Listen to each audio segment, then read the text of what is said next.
কি এক যোগ আসলো, বাচ্চার মায়েরা বুঝেই না বাচ্চা পালতে কত কষ্ট হয়। তো কিসের জন্য এই কথাটা বলতেছে তোমরা সামনে বুঝতে পারবে গাইস। হ্যাঁ গাইস, আসসালামু আলাইকুম। সবাই কেমন আছো? আলহামদুলিল্লাহ, তোমাদের দয়ায় ভালো আছি, আর আশা করি তোমরাও সবাই ভালো আছো। চলো বলেই ফেলি কেন এই কথাটা বললাম। আগে বলি যে আমি রেডি হয়ে নিছি, এখন যাব একটু বাজারে। আর বাজারে যাব কেন সেইটাও বলি। বাজার বলতে মার্কেটে যাব, আর সেটা কেন যাচ্ছি তোমরা সামনে দেখতে পারবে। থাক না, বলেই দিই কেন আগে যাচ্ছি, তোমাদের আগে আগেই বলি। তো যাচ্ছি মূলত ডাইপার আনার জন্য, আমার আপুর বেবির ডাইপার আনার জন্য। ওর ডাইপার শেষ হয়ে গেছে, যার কারণে ডাইপার আনতে যাবার। এইখানটা আসলে আমার অনেক ভয় লাগে, এখানে একটা তাল গাছ আছে যার কারণে ভয় লাগে। তোমাদের এই ফুটেজটাও দেখাই নিলাম। আর এই যে দেখো, আপুদের বাসা আয়েশা রেডি হয়ে গেছি, মানে আমি রেডি হয়ে নিয়েছি, আপু যায় দেখি যে রেডি হয়ে গেছে। এর জন্য বাচ্চার বাবার কাছে রেখে বাচ্চাকে আমরা ডাইপার আনার জন্য মার্কেটে চলে আসছি। আর এখানে এই ফুলগুলা দেখে ভাবলাম ফুটেজটা নিয়ে নিই, তোমাদেরও শেয়ার করি।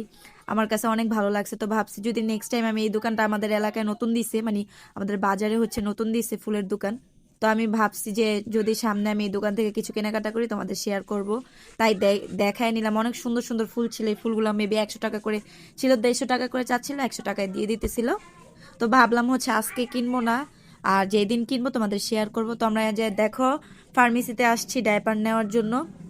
তো প্রথমে ভাবছিলাম যে এই ফার্মেসি থেকে নেব, এই ফার্মেসি থেকেই আমাদের ওষুধপত্র নেওয়া। আর এই লোকটাকে দেখো, অনেক শর্ট ছিল। তো আমি তোমাদের দেখাচ্ছিলাম, ওই লোকটা একটু শর্ট ছিল, হাইডে শর্ট ছিল। এরকম লোক কিন্তু অহরহ আছে পৃথিবীতে। তো এই দোকান থেকে দেখো আমরা ডাইপার নেওয়া ভাবছিলাম, নিয়ে ফেলবো, বাট আনফর্চুনেটলি নিতে পারিনি, কারণ ওনাদের কাছে ওই ডাইপারটা ছিল না। ওই ডাইপারটা নিতাম, তারপর আপু ভাবলো যে হয়তো ভালো হবে না, যার কারণে এইটা নিল। অন্য দোকানে এসে আমরা এইটা নিলাম, এইটা ডান হয়ে গেছে। বাট গাইস, এইটা না আমরা একটু ধরা খাইছি বলতে কি, আমরা বাসায় আনার পরে দেখি খুলে, মানে ওকে বাবুকে ইউজ করানোর কিছুক্ষণ পরে দেখি এটা তেমন একটা ভালো না। তো ছিঁড়ে যেহেতু ফেলছে, যার কারণে আর চেঞ্জ করতে পারবো না। তো নেক্সট টাইম ভাবছি যে আর এই ডাইপারটা নেব না। এটা একজন আমাদের সাজেস্ট করছিল, যার কারণে নিয়েছিলাম, বাট ভালো না। এই যে দেখো, বাসায় এসে পড়ছি ডাইপার নিয়ে, এই ডাইপারটাই নিলাম, বাট ভালো ছিল না।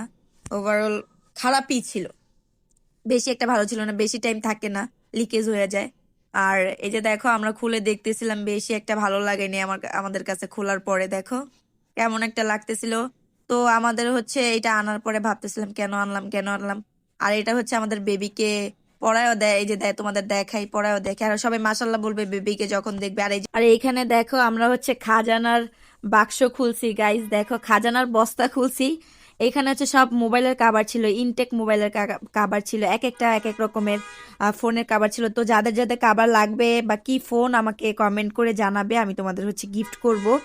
আমার কাছে অনেক কাভার আছে। এগুলো আমার আপুদের, ওরা আনছিল বিক্রির জন্য, আর কিছুটা রয়ে গেছে। আর এই দেখো, এটা কি বলো তো গাইস, এটা কি? এই যে দেখো, এই দেখছো, এটা ব্যাংক। এটা একটা টাকার ব্যাংক, বাট এইভাবে সাজাইছে, সুন্দর লাগে না গাইস? এই জন্য ভাবলাম তোমাদের শেয়ার করি। আম্মুর বাসায় আসছিলাম, তো এটা দেখে ভাবলাম তোমাদেরকেও দেখাই। এই যে দেখো, অনেক ভালো লাগছে আমার কাছে ব্যাংকটা, মানে এত স্টোন দিয়ে সাজানো হয়েছে, যার কারণে অনেক ভালো লাগতেছিল।